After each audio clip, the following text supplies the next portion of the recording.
I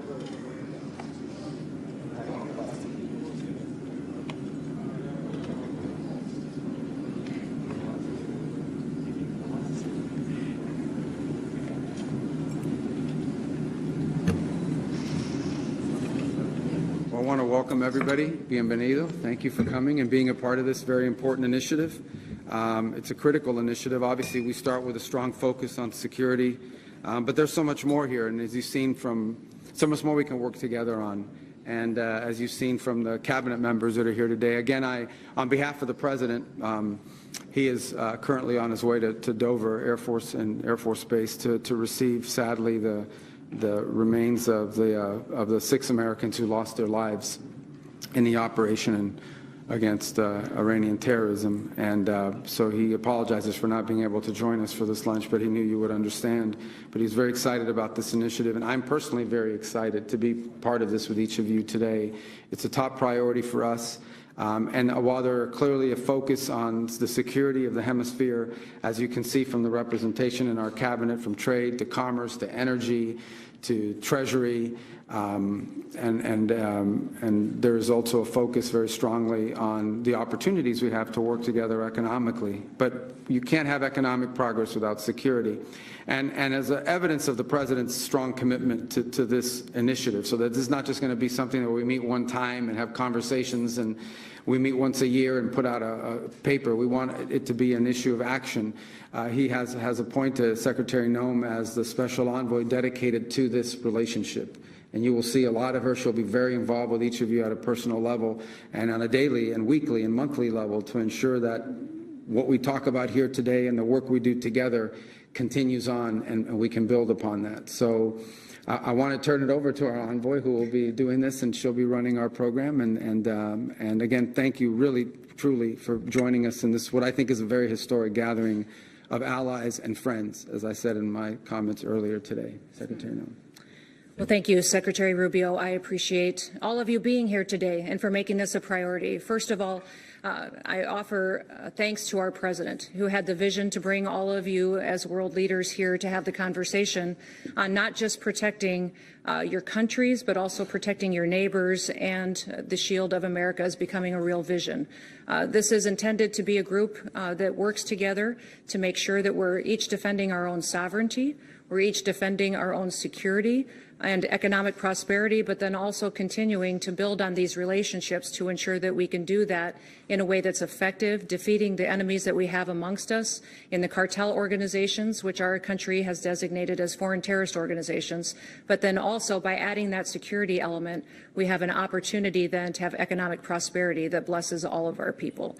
So I do want to thank the president for creating this and for giving me the honor and the opportunity to serve as a special envoy to this region, to the Western Hemisphere. This Shield of Americas will be a powerful example to the rest of the world about what's possible. There's nothing like this happening today anywhere else in the world. And the way that we cooperate on our shared ideals of freedom and of democracy and safety and security will be a shining light to all of those who wish to be more like all of us. So my background is I'm a farmer and a rancher that served in government, in Congress as governor, and then as Secretary of Homeland Security. In the last year as Secretary of Homeland Security, we have focused on securing our border.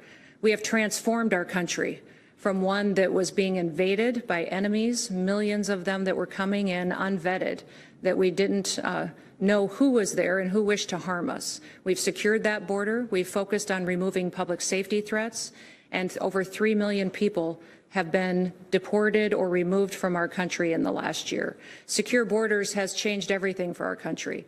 It's allowed us an opportunity to focus on business and investment, relationships with other countries, and has ended the crisis that our country was going through in the years previous to President Trump's leadership. So that is something that we recognize, that now that America is secure and our borders are secure, that we want to focus on our neighbors and to help our neighbors with their borders and challenges that they have so that they may have the security that we enjoy. I've looked forward to meeting many of you. Many of you I've met throughout the last year and spent time with. I know President Bukele was probably, I think, the first world leader I had the chance to visit with. We partnered on security and in El Salvador, and appreciate the way he's brought peace to El Salvador, and prosperity is following. That's been a great example. Also went to Chile and spent some time and enjoyed that as well. We focused on, under the Department of Homeland Security, we have cybersecurity operations and experts, and we worked there with embedding some cybersecurity experts and have that opportunity to continue to build on that if that's some of the challenges that you may have.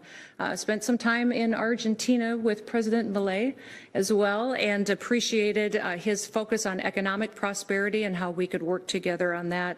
And of course, Ecuador has been very strong partners with all of us. We've worked on not just security and fighting cartels, but also making sure the drug trafficking is being addressed and we can build those relationships. I've been in many of your other countries working with your presidents and leaders and hope to continue to build on that so that we could have candid conversations about what to do in the future. Our objectives are going to be to destroy the cartels, to go after these narco-terrorists that are destroying our people, killing our children and our grandchildren. We're also going to keep our adversaries at bay, those adversaries that wish to change our way of life and our values that are outside of our hemisphere. We want to ensure that we're continuing to keep them out of our hemisphere and focus on building alliances amongst ourselves and our strengths.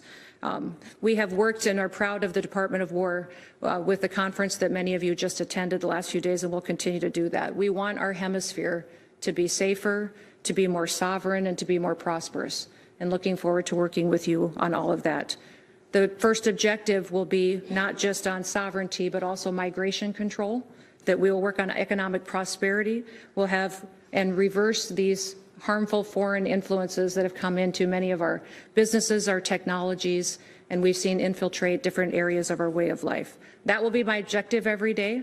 I will, when the press leaves, give you all my personal cell phone numbers so that you can reach me at any time that you may need something, and we'll work together to continue to make sure that our relationship is a shield to the Americas, that this will be a Western Hemisphere that is better, safer, more prosperous, and more free because of the leadership that all of you provide. So thank you to Secretary Rubio for hosting this and having the vision to bring us all together. I think this will be something that for years to come will bring more security to our nations.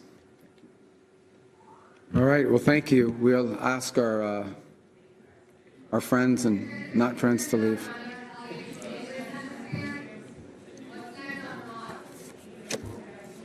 All right.